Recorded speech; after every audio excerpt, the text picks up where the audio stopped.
I'm Mariefiebach of Feed Your Family Tonight, and today we are making a mixed berry crisp. This recipe is so simple, and it starts with a bag of frozen berries. You could use fresh berries in this, but the frozen berries work so well. They're already cleaned, they're picked at their peak of freshness, and they're usually less expensive than buying fresh berries, which makes them great for this crisp. You don't even have to thaw them before. So I have 2 pounds of frozen mixed berries. This one has blueberries and blackberries, strawberries and raspberries.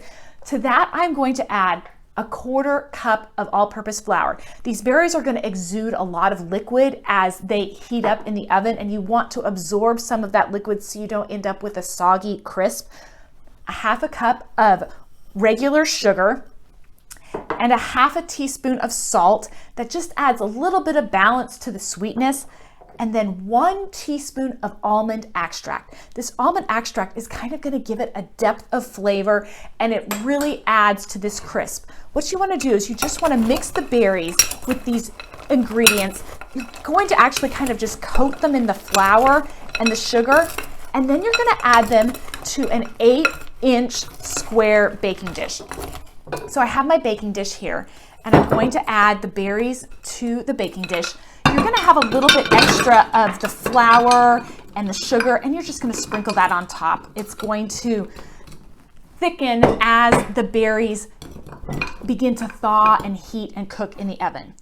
The next part of the crisp is the crumbly topping, and this is the best part in my opinion. I like a lot of crumbly topping.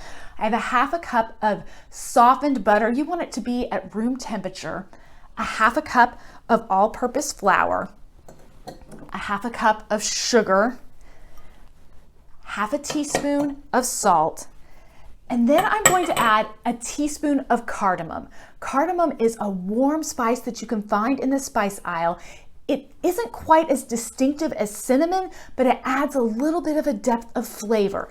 If you can't find cardamom, you can replace it with cinnamon or omit it altogether, but I really like the way the cardamom adds just a little bit of flavor, and it's really subtle, but you will notice it if it's missing. And then 2 cups of oats.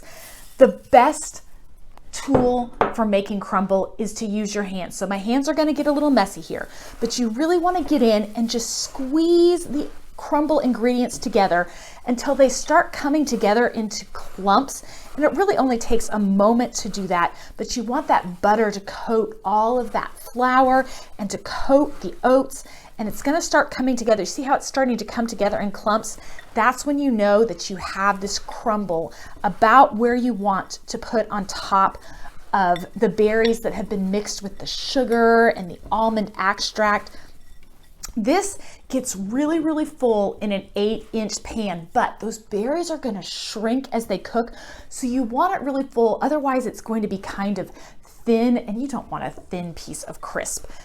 Once you cover this with the crumble, you're going to bake it in a 350-degree oven for about 1 hour to 1 hour and 10 minutes. When it starts to get brown and bubbly on the outside, brown on the top, you know that it's done, and you end up with this delicious berry crisp that's super easy to make. The full recipe is at feedyourfamilytonight.com. If you have any questions, join me in the Feed Your Family Tonight Facebook group or follow me over on Instagram at Feed Your Family Tonight.